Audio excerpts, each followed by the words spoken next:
Tonight on PBS News Weekend, with multiple nominees to Trump's cabinet accused of sexual misconduct, we look at the future of the Me Too movement. Then, how contaminated water in northern Michigan is having a dangerous impact on military veterans and their families. Like you had burn pits in Iraq and like you had Agent Orange in Vietnam, but this happened on American soil. And not only did it happen to the veterans, but it happened to their wives and their children. With more than 15 million adults diagnosed with ADHD, why treatment remains a big hurdle for most.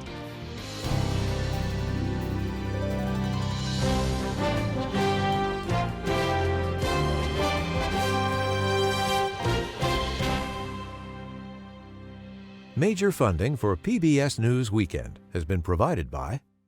In 1995, two friends set out to make wireless coverage accessible to all. With no long-term contracts, nationwide coverage, and 100% US-based customer support. Consumer Cellular. Freedom calls. and with the ongoing support of these individuals and institutions.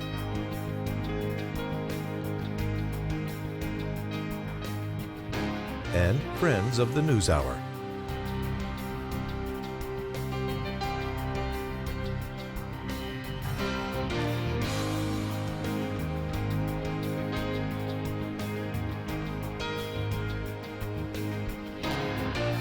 This program was made possible by the Corporation for Public Broadcasting and by contributions to your PBS station from viewers like you. Thank you. Good evening. I'm Laura Barone Lopez. John Yang is away. Israeli Defense Forces and Hezbollah traded attacks today, leaving the Lebanese army stuck in the middle. One soldier was killed and 18 others wounded when an Israeli strike hit an army base in southern Lebanon. The IDF later apologized, saying its operations were directed at militants. And Hezbollah fired a barrage of rockets and other projectiles into Israel, wounding 7. The death of a dual Israeli-Moldovan citizen is being called a terror incident by Prime Minister Benjamin Netanyahu. He announced today that the body of Zvi Kogan was found after the ultra-Orthodox rabbi went missing last week in the United Arab Emirates. Kogan was also known for participating in the group Chabad, which supports Jewish visitors and residents in the UAE. Israel is again warning against non-essential travel there. World leaders have finally come to an agreement to help developing countries cope with the damaging effects of climate change. At the United Nations Climate Summit, richer nations agreed to pay $300 billion per year to poorer countries by 2035. Most of the money will go toward deploying solar and wind energy, helping communities adapt to floods and fires, and improving emergency plans in the wake of disasters. But many developing countries say it's not enough. Experts recommended more than $1 trillion to tackle the challenge. Former Oklahoma Senator Fred Harris has died. He served in the Senate for 8 years, pushing for civil rights, backing anti-poverty programs, and advocating for indigenous communities. Harris also chaired the Democratic National Committee and ran for president twice. Fred Harris was 94 years old. And one of the country's most well-known game show hosts, Chuck Woolery, has died. He was the original host of Wheel of Fortune and the longtime face of Love Connection. Later in life, he became a conservative podcaster. Chuck Woolery was 83 years old. Still to come on PBS News Weekend, contaminated water in northern Michigan is affecting military veterans and their families, and why millions of adults struggle getting treatment for ADHD. This is PBS News Weekend from the David M. Rubenstein studio at WETA in Washington, home of the PBS NewsHour, weeknights on PBS. President-elect Donald Trump has finished naming his top cabinet nominees, and there's a noticeable pattern across some of them: allegations of sexual misconduct or assault. First, there's Trump's failed pick for Attorney General Matt Gaetz. A woman testified to House investigators that when she was a 17-year-old minor, she had sex with Gaetz at a party. 2 other women testified that Gates paid them for sex multiple times. Gates has denied the allegations. He withdrew his nomination last week, unable to secure enough support as more details surface. But he's not alone. Trump's pick to lead the Defense Department, Pete Hegseth, is accused of sexually assaulting a woman in 2017 in a California hotel room. According to a police report released last week, the woman said Hegseth took her phone and blocked her exit. It was first reported to police by a nurse after a patient requested a sexual assault exam. Hegseth settled with the woman last year but denies any wrongdoing. There's also Robert F. Kennedy Jr., Trump's nominee to be Secretary of Health and Human Services. He's accused on multiple occasions of groping a 23-year-old woman who once worked for him as a live-in nanny. And Donald Trump himself has been publicly accused of sexual misconduct by 24 women, including forcibly reaching under their skirts and kissing them without consent. Last year, he was found liable in civil court of sexual abuse and defamation. Despite these sexual misconduct allegations, Trump will soon be in the Oval Office. And if confirmed, his nominees will be in top jobs across government, raising questions about the future of the Me Too movement. Deborah Turkheimer is a law professor at Northwestern University and the author of Credible: Why We Doubt Accusers and Protect Abusers. She joins me now. Deborah, thanks for joining. When the Me Too movement swept the country around 2017, it brought down giants of Hollywood, Silicon Valley, media, you name it. And it appeared to have changed society's expectations when it came to addressing sexual abuse or assault. But now we're seeing a second Trump administration being staffed with people accused of sexual misconduct. What signal does it send that these people may be filling some of the highest positions in government and leading the military or determining health policy? Well, it sends a powerful signal that the work of the Me Too movement is woefully incomplete, that there's a lot of work left to be done. The movement made a lot of progress. It surfaced the commonality of abuse. It got us talking about abuse. And for several high-profile men, there was accountability. But the structures of power that Me Too was taking aim at are still very much in place. And we've seen that, I think, with particular intensity in the last few weeks with the election of Donald Trump and then his selection of these men to fill his cabinet. Some Republican senators have called the allegations against Pete Hegseth, the nominee for the Defense Department, they have called those allegations concerning. But the majority of Republicans have either been quiet or have dismissed those allegations as media reports. Why the insistence on confirming these picks, and why not choose other nominees? Well, I think what's going on at some deeper level is a contest between competing worldviews around male sexual entitlement. And Donald Trump has been very clear. We can think back to the release of the Access Hollywood tape and to his boast that he could do anything, to the finding of civil liability. And Donald Trump is elected. The public, at least the public that elected him, did not feel that any of this was important enough to be disqualifying. And he clearly feels enabled and emboldened to select individuals who face their own credible allegations, really by way of reinforcing the idea that men in power have a range of entitlements, including sexual entitlements, and that there will be no impunity for this kind of abuse. What does the current political situation say about how the Me Too movement is viewed right now? Is this a setback? Are the changes that movement ushered in jeopardy at all? Well, I think that the movement has been facing a backlash for some time, and we've seen various indications of that. Certainly, the election of Donald Trump is another indication of some backlash.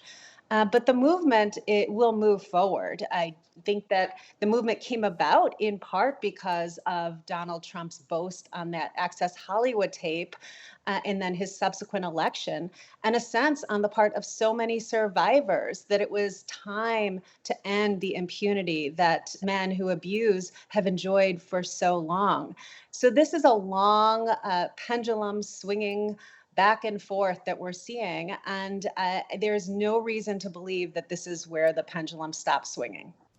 It's not just Donald Trump, Pete Hegseth, or RFK Jr. Two other people Trump has named to his administration are facing allegations. Elon Musk and SpaceX were sued by former employees for creating a workplace that they said treated women as sexual objects. And then Linda McMahon, the nominee for Secretary of Education, is facing allegations of covering up sexual abuse toward children from her time at the WWE. So what does this say about how those in power handle allegations and abuse, and how they may run the departments that they're being nominated for? Well, the amount of abuse that goes on in our society goes on because there are structures that tolerate it. And so the examples that you cite are illustrations of this. And it is absolutely a powerful and frankly devastating message to survivors and those who care about them when individuals are heading departments that are charged with ferreting out just this kind of abuse. And those individuals have themselves run afoul of these rules and norms that the Me Too movement is trying to promote and trying to reinforce. Deborah Turkheimer, thank you for your time. Thank you.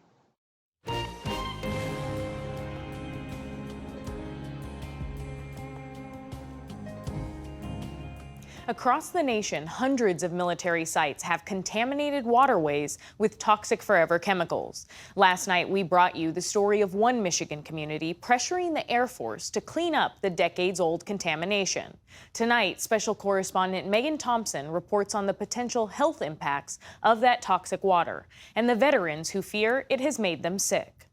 4, 5, 6, 7, almost all the grandchildren. There's Mitchell in the center. Craig and Carrie Miner's home in Cedarville, Ohio is filled with family photos. This is my favorite picture. Taylor's holding Mitchell's head up, and I just love that picture of all 4 of the kids. Mitchell is the Miners' third child, born in 1989 with severe disabilities. Mitchell had cerebral palsy and he had microcephaly, major seizure disorders. He was completely a quadriplegic. Carrie provided around-the-clock care for him until he died in 2020 at the age of 30. He was a daddy's boy. We loved him dearly. Doctors suggested a virus could have caused Mitchell's disabilities, but a year before he died, Craig saw something on TV that made him think otherwise. They were talking about contamination at all these bases through firefighter foam, and Wirt Smith's name came up. Wirt Smith, as in the former Air Force Base in Oscoda, Michigan, where Craig was stationed for 4 years as a B-52 bomber pilot. It's also where the family lived when Carrie was pregnant with Mitchell. The base made headlines after widespread groundwater contamination was discovered in 2010. It was caused by firefighting foam crews used for decades to practice putting out jet fuel fires, containing chemicals called per- and polyfluoroalkyl substances, PFAS for short. PFAS have been shown to affect multiple systems in the body. So here's our freezer. Courtney Kerrigan is an environmental epidemiologist at Michigan State University who studies the effects of PFAS on human health. She says there's some level of PFAS in almost every American's blood. They're used in a lot of different products that most people use or have in their homes, things like Scotchgard, nonstick pans. There are around 15,000 different types of PFAS, and once in our bodies or the environment, they don't break down quickly. It's why they're known as forever chemicals. Our bodies actually see them as useful, that we don't excrete them, they don't break them down, and they're being reabsorbed and recirculated in the body. And so it can take years for PFAS to be eliminated. And so when we have a sample come into the lab, Kerrigan says PFAS exposure is believed to cause a litany of health problems like cardiovascular disease and kidney and testicular cancers. My blood's been tested.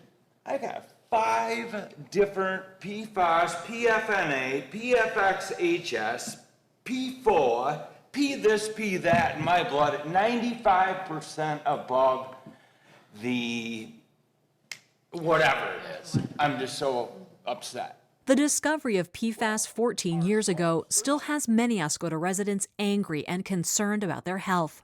The base closed in 1993, but the PFAS have been leaking into nearby lakes, rivers, and some residents' well water.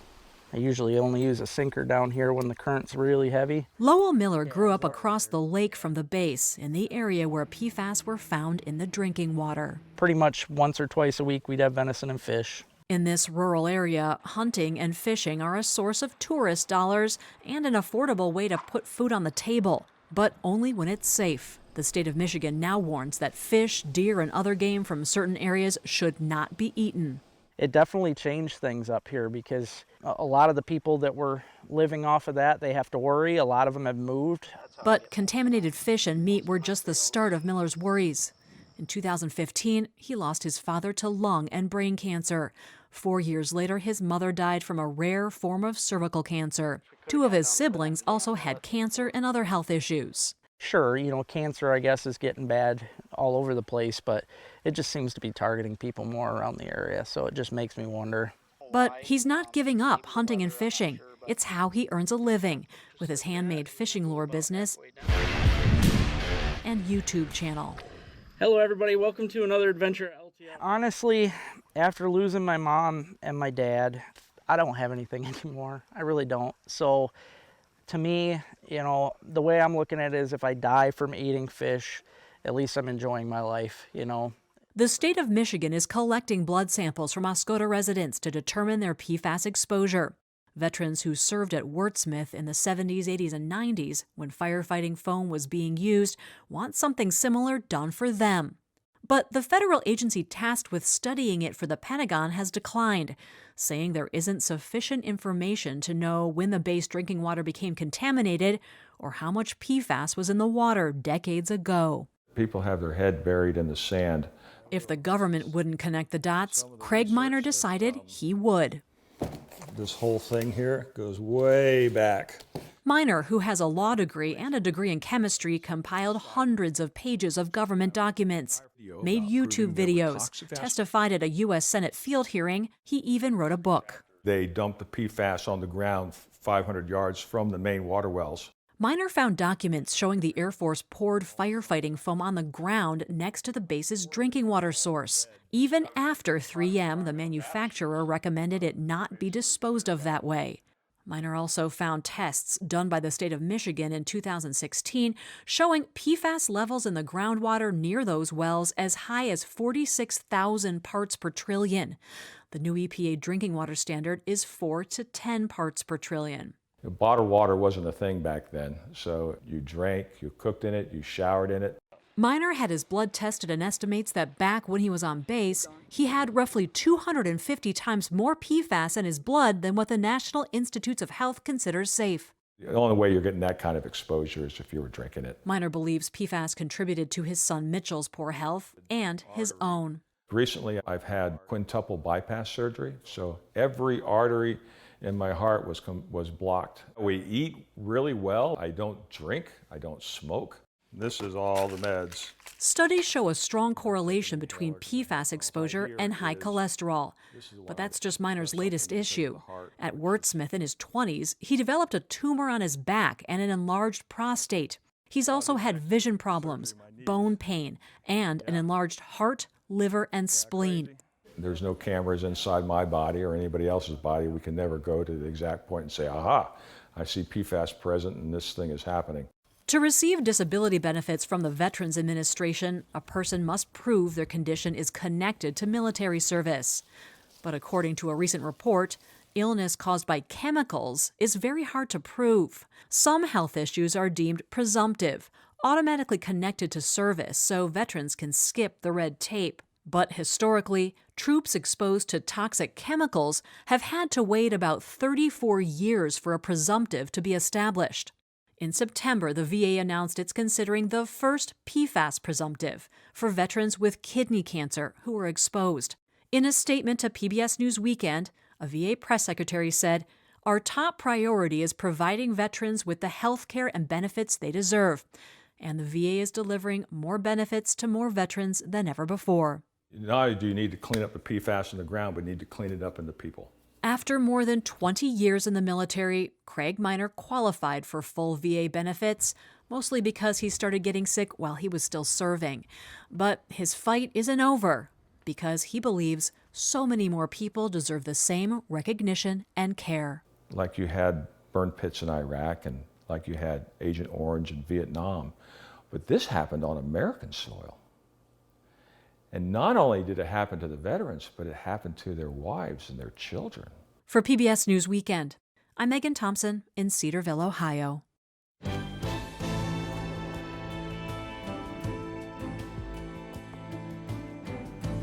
ADHD, or Attention Deficit Hyperactivity Disorder, impacts the lives of nearly 1 in 9 children in the U.S. And while the disorder is often associated with kids, it can affect people of all ages. Allie Rogan has more on the diagnosis and treatment of adult ADHD. More than 15 million U.S. adults currently have an ADHD diagnosis, and only about half of them receive their diagnosis before the age of 18. Those are the findings of a recent CDC report looking at the state of ADHD among adults in the U.S. The report also notes that most struggle with access to treatment for the condition. Maggie Sibley is a professor of psychiatry and behavioral sciences at the University of Washington School of Medicine. She's also a clinical psychologist at Seattle Children's Hospital. Maggie, thank you so much for joining us. Why are so many adults who have ADHD not diagnosed when they are children? This is a pretty interesting finding that we're seeing coming out of the CDC. And if you look closer, it seems like there are certain people, especially women, and people who are a little bit older when ADHD might not have been as much on the public's consciousness, that are mostly responsible for this. And we see that ADHD looks different in girls. And so we see that people who may not have been recognized when they were younger grow up, learn about what ADHD is, and then often start to recognize it in themselves. You mentioned that it can be different in girls, but what about differences in the ages? Does it manifest itself differently in adults than it does in children? So the core symptoms of ADHD, which are difficulty paying attention, which can look like carelessness, forgetfulness, disorganization, and difficulties in hyperactivity or impulsivity, which can look like having trouble thinking before you act, or being a really high energy person in a way that can get you in trouble. That stays the same no matter how old you are. But the ways it interferes with your life can really change based on what period of your life you are in. Hyperactivity in a young child can be running around and jumping on chairs and on furniture. Hyperactivity in an adult might be having a really active mind, not being able to settle down and relax. It might be taking on too much and then getting overwhelmed. So we see it basically coming out in different parts of people's lives depending on how old they are. How has our understanding of ADHD in adults changed over time? What have we learned? What important things inform our understanding of how it presents in adults? We really only realized that ADHD lasted into adulthood in most people in the last 20 years. And what we learned was that ADHD is a disorder that actually most people don't grow out of. And when you become an adult, it can interfere with your work, it can interfere with your interpersonal relationships, it can also interfere with things like your financial stability and your health. And so it's really important for adults with ADHD to get diagnosed and get help so that it can prevent more serious problems from happening for them down the road. What about tools like smartphones, the internet, social media? Do those modern tools exacerbate some of the symptoms of ADHD? We're all distracted probably by the electronics in our world around us, but it's really important to know that not all distraction and not all distractibility is ADHD. So ADHD is generally a biologically determined chronic condition that people have their entire life. They're going to be experiencing those symptoms whether they're in the age of smartphones or whether they're not. But if a person doesn't have the symptoms of ADHD outside of, the chaotic world that they're living in, if you could take all that away and the person kind of goes back to a normal state, then we would not say that that person has ADHD. On the other hand, I think we are seeing, and I've seen census data on this in the last couple of years, that more people feel like they're having trouble concentrating in their life. But if you go to a good doctor who knows the difference between environmentally determined concentration problems and ADHD, they'll be able to help you sort out whether or not this is a diagnosis that's a fit for you, or whether you need to make some lifestyle modifications to help with your distractibility. And why are so many adults, though, who have been diagnosed with ADHD struggling to get the proper treatment?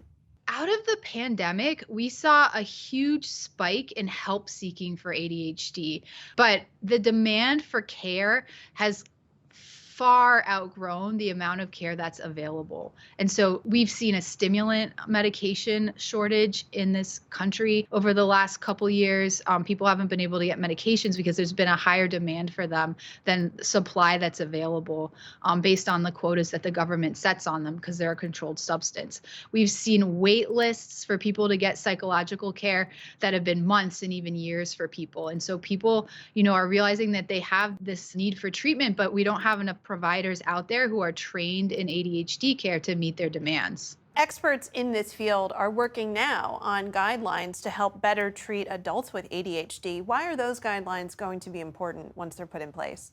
It's going to provide a compass for providers who want to learn how to treat ADHD well, but haven't known exactly how to do that.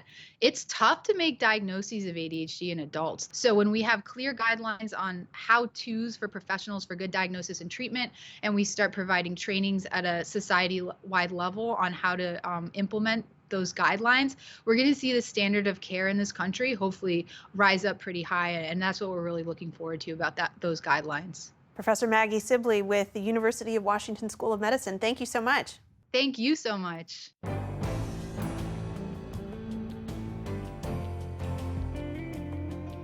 And that's our program for tonight. I'm Laura Barone-Lopez. For all of my colleagues, thanks for joining us. Have a good week. Major funding for PBS News Weekend has been provided by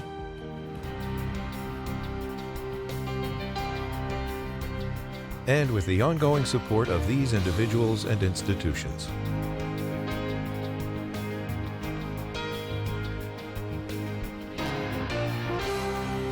This program was made possible by the Corporation for Public Broadcasting and by contributions to your PBS station from viewers like you. Thank you.